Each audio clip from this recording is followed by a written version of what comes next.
I know that a lot of woodworkers have belt sanders in their shop and they don't use them because they're afraid of them. I want to help you tame your belt sander and make sure that you're using it every place you can. Just a couple things to master on this, and I'm going to help you get really good at using this machine. First off, if you're still belt sander shopping, let me give you a couple things to look for. One, bigger is better. This particular sander is a 4 by 24. That means the belts are 4 inches wide, 24 inches long. That big 4-inch platen gives me a lot of work surface down on my material. It helps keep this sander flat so it's less likely to rock than a narrower sander would be. Makes it very, very easy to hold this sander flat. The other thing I like a lot is variable speed. On this machine, speed is controlled by this dial right here. I can fine-tune my speed of the machine. What I want to do often is slow it way down. Running the machine at a lower speed means it's going to take off material less quickly, not going to be as aggressive, so less chance I'm going to dig in. Now look at what I want to do here. This is a cabinet that I've been working on. I've got a face frame attached to a plywood carcass. The veneer on the top here is only about a 1/24 of an inch thick. I want you to get so good at using a belt sander that, like me, you're even willing to sand this 1/24 of an inch thick veneer with a belt sander. A little bit of practice, you can do it. The variable speed helps out a bunch because I can slow down the stock removal. The other thing is put a fine belt on here when you're first getting the hang of the machine. I've got a 120 grit belt. If I use a coarser belt, of course, it's going to take wood off faster. It kind of amplifies any mistake I make because it's taking wood off that much more quickly. So a fine belt is going to help you be a little bit more conservative with the machine. The other thing I want is good dust collection. I can take off possibly lots and lots and lots of material. All that dust is going to get airborne if I don't have good dust collection. In this case, I've actually got the machine connected to a vacuum with a tool actuated outlet on it. So the belt sander itself is plugged into an outlet on the vacuum.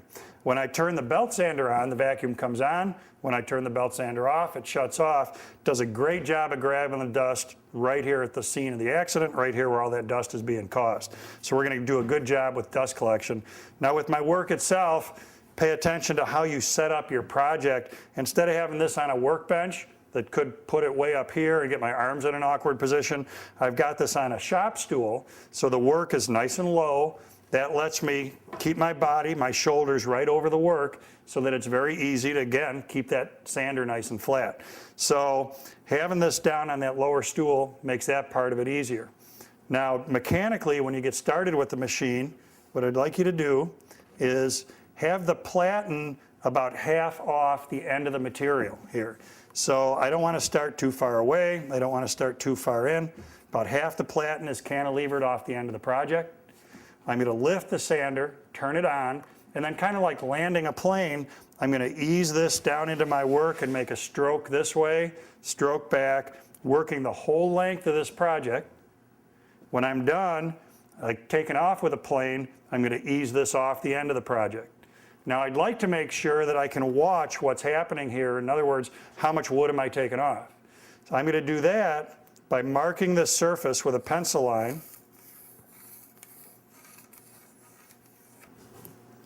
Now what I can do is monitor that line as I make passes with the sander to make sure I'm taking an equal amount of pencil line off the whole surface, which means I'm taking an equal amount of wood off the whole surface. When you make your passes, we want to run in the same direction as the grain.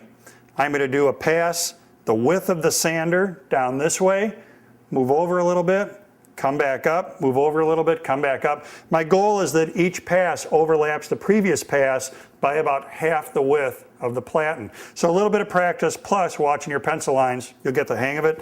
The last thing is make sure that this stuff isn't getting in your way. It's not a bad idea to kind of sling the cord up over your shoulder, maybe even the vacuum hose as well. That way you know that your sander isn't going to accidentally run over them as you're making your passes back and forth. So now we're ready for a nice gentle landing. See what we can do with a sanding passer.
Now those pencil lines really paid off because what was happening is that the face frame is solid wood. It's a little bit harder than the veneer I'm working on over here, plus it was standing up above the veneer.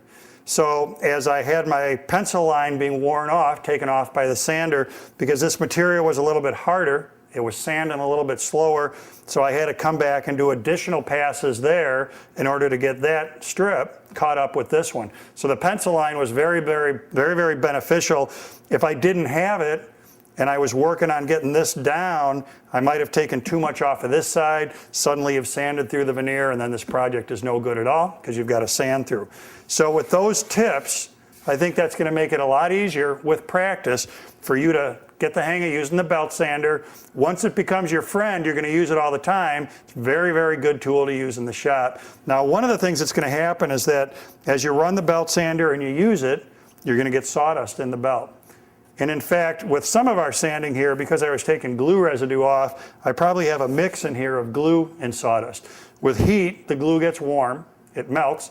The sawdust will really stick to it, so we don't want that to happen. We want to keep this abrasive nice and clean, make sure that we get a lot of life out of it. That's where abrasive cleaning sticks like this come into play. This is actually made out of crepe.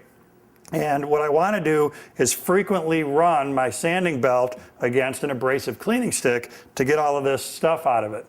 Using it like this is kind of tough because I've got the sander in one hand, this in the other hand. How am I going to manage that? What I've done is taken an abrasive cleaning stick and epoxied it down to a board. Then I can clamp the board to a table. So now, with just a kiss or two on top of that stick, I can very easily clean the belt.